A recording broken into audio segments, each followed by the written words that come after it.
Live from New Delhi, you're watching DD India Live, India's voice to the world. I'm Lipakshi Khurana, coming up in the next 30 minutes. Donald Trump set to face opening statements in the first ever criminal trial of a former US president. In Maldives, President Muizzi's People's National Congress Party gets landslide victory in parliamentary polls.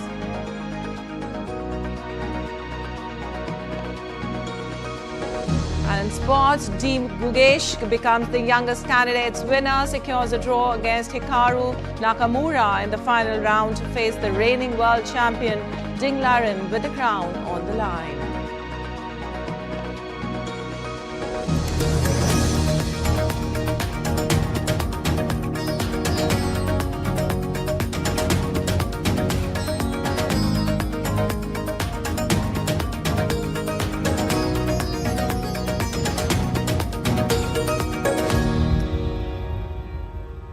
Well, on to the details now. Donald Trump is set to face opening statements in the first ever criminal trial of a former U.S. president. Trump faces charges that he paid $130,000 to an adult film star to cover up an affair. The trial could either help or hurt his re-election bid, as U.S. correspondent Nick Harper reports for more.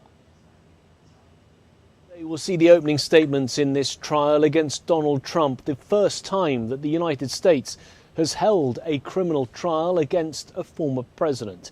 And yet here we are, Donald Trump facing dozens of charges for falsifying business records, allegedly trying to cover up an affair with an adult film star. He allegedly paid her money in the tune of $130,000 just ahead of the 2016 election when he was running for president to cover up the fact that he had allegedly had an affair with Stormy Daniels back in 2006. Now, Donald Trump denies that he had the affair and he denies that he tried to cover it up. And yet prosecutors will lay out in their opening arguments why they think the former president falsified multiple business records in an attempt to try and cover all of this up and to buy Stormy Daniels' silence. It's taken a week to find a jury of 12 men and women who say that they can be impartial in this trial.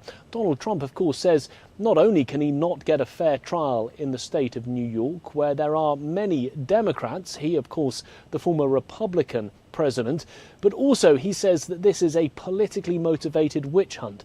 The Democrats going after him because he says they don't want to see him again in the White House. He's running for re-election at this time. This trial is likely to last for about 6 weeks or so and could have a major impact on his re-election bid.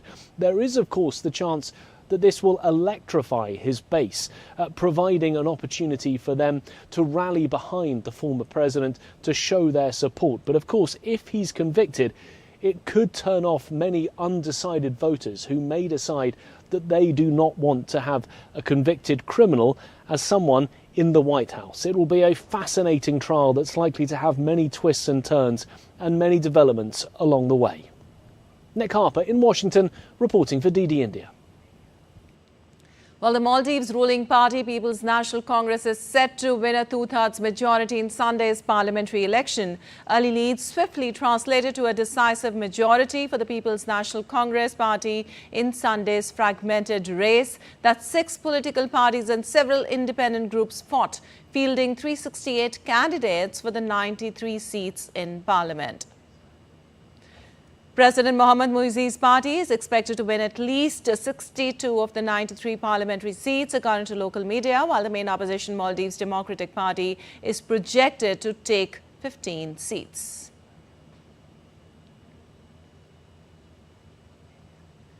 And Russian President Vladimir Putin is expected to meet with Azerbaijani President Ilham Aliyev in Moscow on Monday. This meeting comes shortly after Russia began withdrawing its peacekeepers from the Karabakh region. DD India's Dasha Chernyshova reports for more from Moscow. Kremlin says presidents of Russia and Azerbaijan, Vladimir Putin and Ilham Aliyev, will discuss key issues of bilateral relations, further development of strategic partnership, and exchange views over the regional situation. Aliyev's visit to Moscow comes after the Kremlin confirmed that Russian peacekeepers had begun their withdrawal from Nagorno-Karabakh. Russia deployed up to 2,000 peacekeepers to Nagorno-Karabakh in November 2020 under a Moscow-brokered deal that ended 6 weeks of fire. Their job was to control the ceasefire regime, ensure safety. They also helped to restore water supply and delivered humanitarian aid. But after the Armenian leadership recognized that Karabakh belongs to Azerbaijan, Moscow said it was discussing all issues related to peacekeepers exclusively with Baku. Talks between the presidents of Russia and Azerbaijan also come as Moscow's ties with Yerevan have strained, with Armenia embarking on what experts describe as a pro-Western course. Moscow hopes to resolve all issues with Armenia through dialogue. Earlier in April, Aliyev said that Western attempts to turn Armenia into an armed outpost in the South Caucasus in the future will lead to negative consequences. Putin and Aliyev will also mark the 50th anniversary of the launching of the Baikal-Amur main line construction. The father of the current president of Azerbaijan, Heydar Aliyev, oversaw the railway's construction. Dasha Chernashova reporting in Moscow for DD India. An Ecuadorian president, Daniel Noboa, cast his ballot on Sunday in Olón on the west coast of the country. Noboa is seeking voter support on Sunday for a raft of security measures in a national referendum to fight rising violence that left a man dead even as voters went to the polls. Citizens head to the polls to vote on measures including joint police-military patrols, the extradition of wanted criminals and longer sentences for terrorism and murder, among other crimes. In January, violence in Ecuador captured world attention when gunmen stormed a live television broadcast and scores of prison staff were taken hostage. The referendum measures economic changes Noboa wants to make, such as allowing workers to be contracted by the hour, which opponents say will benefit the rich and international companies. Noboa, who took office in November, is expected to seek a re-election in 2025. And in Colombia, tens of thousands marched on Sunday to reject economic and social reforms being proposed by the leftist government of President Gustavo Petro. The protest is latest in a series of demonstrations against Petro's policies. The reforms, which Petro says will fight deep inequality, were key campaign promises for Petro, who took office in 2022. Some 70,000 people marched in Bogota, waving national flags and blowing on trumpets before gathering in the central Bolivar Square. The march comes after a Senate committee earlier this month rejected a proposed health reform aimed at stripping power from insurers and expanding access to health care. The government is expected to propose a new version of the health reform once the new legislative session begins in July. Pension and labor reforms are still being debated by lawmakers. And in Niger, hundreds marched through northern city of Agadez on Sunday to demand the departure of U.S. troops from the military base there. This comes a day after sources said an agreement had been reached between Niamey and Washington to commence the withdrawal. There were a little over 1,000 U.S. troops in Niger as of last year, where the U.S. military operated out of 2 bases, including a drone base built near Agadez in central Niger. Last year, Niger's army seized power in a coup, until which Niger had been a key security partner of the United States and France. But new authorities joined juntas in neighboring Mali and Burkina Faso in ending military deals with Washington and Paris, quitting the regional political and economic bloc, ECOWAS, and fostering closer ties with Russia. And German Chancellor Olaf Scholz opened the annual Hanover Industrial Trade Fair on Sunday, which this year is hosted by Norway. The opening ceremony was also attended by Norwegian Prime Minister Jonas Gahr Store and EU Commission President Ursula von der Leyen. During the ceremony, Scholz thanked Norway for being a reliable energy supplier after Russia cut its deliveries to Germany. In his remarks, Scholz told von der Leyen in front of a gathering of industry leaders and foreign diplomats that the European Union's goal to cut 25% of its bureaucracy was good. Scholz and the Norwegian Prime Minister are expected to tour the fair with some 4,000 exhibitors on Monday. Well, 7 people, including a child, were killed and 20 others were injured during the Foxhill Supercross motor race in Sri Lanka's Uva Prince on Sunday. The accident took place when one of the cars went off track and collided with a group of spectators. 20 of the injured are undergoing hospital treatment. The police is conducting further investigations into the incident. The race was organized by the Sri Lankan Army and was its 28th race.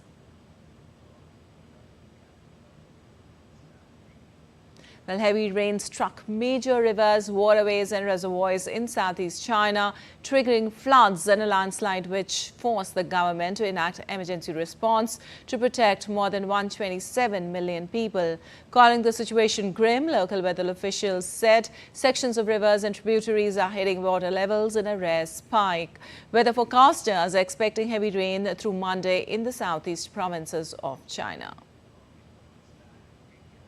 And now let's take a look at other stories making news around the globe. U.S. journalist Terry Anderson, who was held captive by Islamist militants for almost 7 years in Lebanon, died on Sunday at the age of 76. Anderson worked for the Associated Press in Detroit, Louisville, New York, Tokyo, Johannesburg and in Beirut, where he first went to cover the Israeli invasion in 1982. Thousands of residents were evacuated in southern Serbia's Nis after a 1,000 kg bomb left over from the 1999 NATO bombing of the country was removed on Sunday. Police, firefighters and medical teams ensured it was transported safely.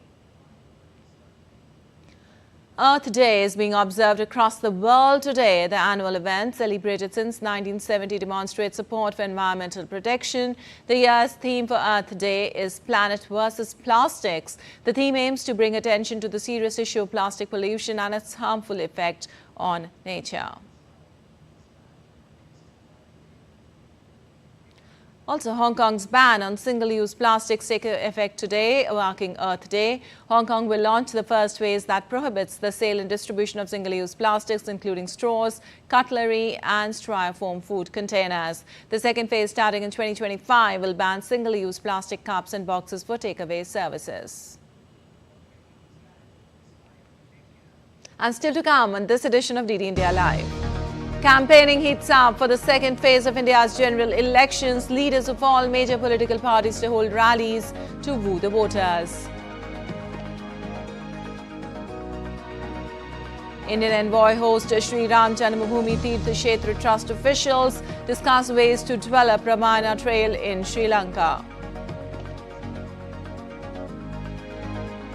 Man United beat Coventry on penalties to set up Man City FA Cup final.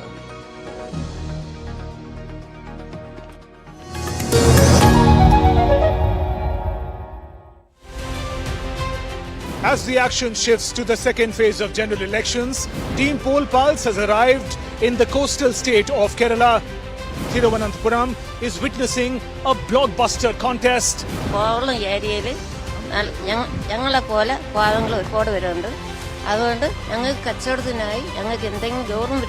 Side of technology, innovation, startups, that is the main specific thing that we are looking ahead.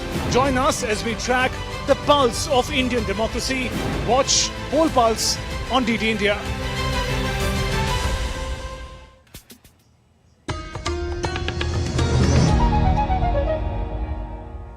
Well, you're welcome back. You're watching DD India Live. I'm Lipakshi Khurana. Moving on, India's Defence Minister Rajnath Singh to visit Siachen today. During his visit, Defence Minister will interact with the soldiers deployed at the world's highest battlefield.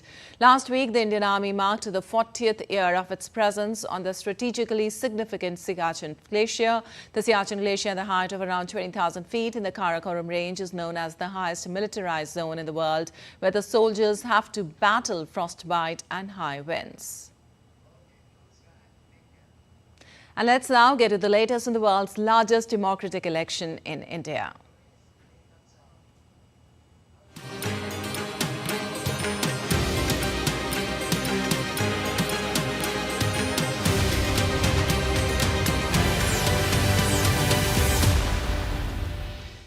While campaigning for the second phase of elections gaining momentum in order to garner support for their respective parties, leaders across the nation are holding public rallies and roadshows. Prime Minister Narendra Modi to hold a public meeting in Uttar Pradesh's Aligarh. Voting for Lok Sabha elections will be held on Aligarh Parliamentary seat on April 26th. Senior BJP leader and Union Home Minister Amit Shah to hold rally in Chhattisgarh's Kanker.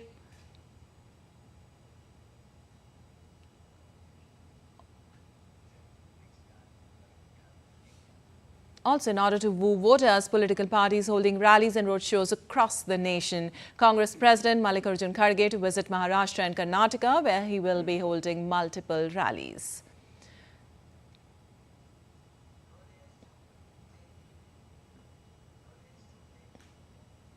As the election campaign for the second phase entered its final stretch, Bahujan Samajwadi Party Chief Mayawati to hold rally in Uttar Pradesh's Bulandshahr also. Well, today is the last day for withdrawal of candidature in the Phase 3 general elections. 94 parliamentary constituencies spread across 12 states and union territories will go to polls in this phase on May 7th. States, union territories included in Phase 3 are Assam, Bihar, Chhattisgarh, Dadra and Nagar Haveli, Daman and Diu, Goa, Gujarat, Jammu and Kashmir, Karnataka, Maharashtra, Madhya Pradesh, Uttar Pradesh and West Bengal. And in Manipur, repolling is being conducted at the 11 polling booths of the Inner Manipur Parliamentary constituency. The Election Commission of India declared polls at these stations on April 19th as null and void after incidents of violence reported during the first phase polling. And the Indian High Commissioner to Sri Lanka, Santosh Jha, hosted Sri Ram Janmabhoomi Teerth Kshetra Trust Treasurer Swami Govind Dev Giri Maharaj and his accompanying team at India House on Sunday. The two sides discussed ways in which India can support the development of the Ramayana Trail in Sri Lanka. Earlier, the Indian High Commissioner to Sri Lanka attended the inauguration of the Ramayana Trail project endorsed by Swami Govind Dev Giri Maharaj. Jha underscored that the Ramayana Trail project will further the civilizational connection between India and Sri Lanka. The National Security Advisor to Sri Lankan President Sagala Ratnayaka, former Sri Lankan cricketer Sanath Jayasuriya and other dignitaries also attended the event. And now let's take a look at other stories making news across India. A fire broke out in India's New Delhi landfill on Sunday as clouds were seen pluming in air from the site. Excavators were seen working at the fire site as attempts to douse the fire continued. Authorities say the fire was caused due to the gas produced in the landfill. No casualty reported so far. Parts of India reeled under severe heat wave on Sunday as the regions, especially the eastern states, witnessed hotter than usual day right at the onset of summer season. Indian Weather Office has issued heat wave alerts in several eastern states, warning locals to take precautions to prevent heat stroke. While many parts of India reels with hot, humid weather, eastern state of India, Darjeeling, braces soft, chilling weather, attracting hundreds of tourists. It's fascinating how different regions of India can experience such diverse weather conditions at the same time. The Ramlala temple in India's Ayodhya gets adorned in the colors of zeal. Over 400 devotees from 28 different countries participated in the Surya Aarti ceremony, adding to the joy and reverence of the occasion for the onlookers.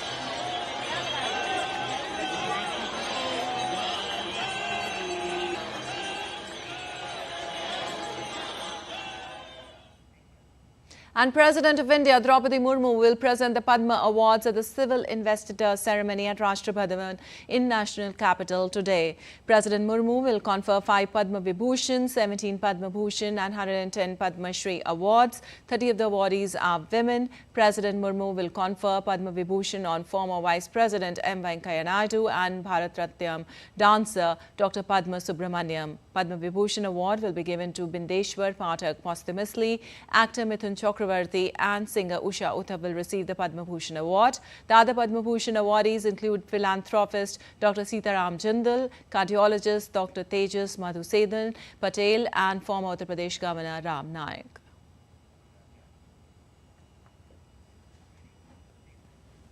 And on to sports news now. Indian prodigy Gukesh scripted history by becoming the youngest ever champion of Candidates Tournament. By winning the Candidates Tournament, Gukesh has ensured he will compete in the 2024 World Chess Championship against the defending champion, China's Ding Liren. Gukesh is also only the second player from India to win this competition after Vishwanathan Anand.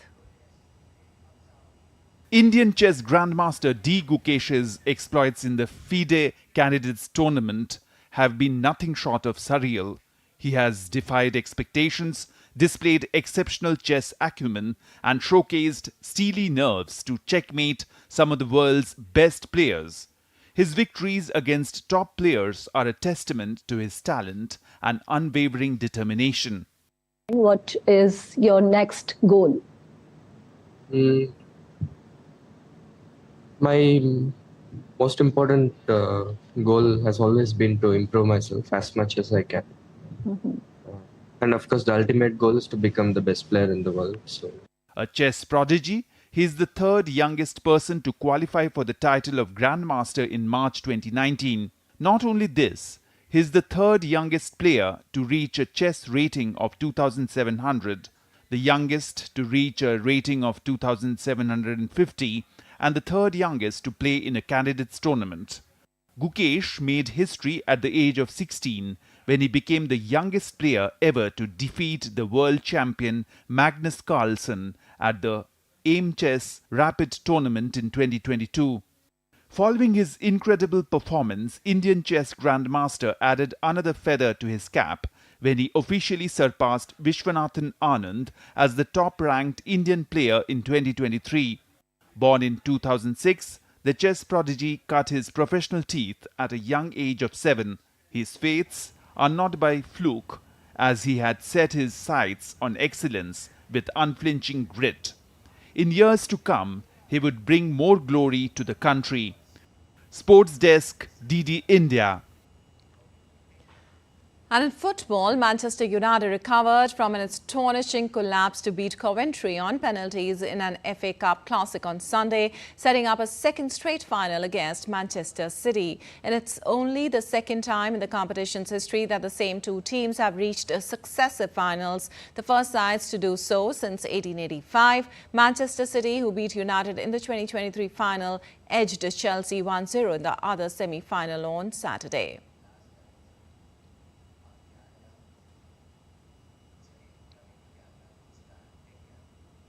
And in Indian Premier League, Rajasthan Royals will take on Mumbai Indians in Jaipur on Monday. Rajasthan Royals have been performing exceptionally well in this IPL edition. They have won 6 out of 7 games this season, and a win in this match will take them closer to the playoffs. Royals have an excellent batting lineup, which has been in top form. The table toppers have decimated bowling attacks. Meanwhile, after losing 3 games in a row, Mumbai Indians bounced back with 3 wins in their next 4 matches. Pacer Jasprit Bumrah's brilliance alone might not be enough to guarantee a win against the high-flying Rajasthan Royals. Fans can expect a closely fought match, and it will be interesting to see if Mumbai Indians can stop Rajasthan Royals' rampaging form. Both teams have played 29 matches against each other. Mumbai Indians have won 15 games, while Rajasthan Royals tasted victory 13 times. While residents and visitors delighted in a walk at the High Park in Canada's Toronto, as thousands of cherry blossom trees gifted by Japan in 1959 ushered in the spring season in full bloom.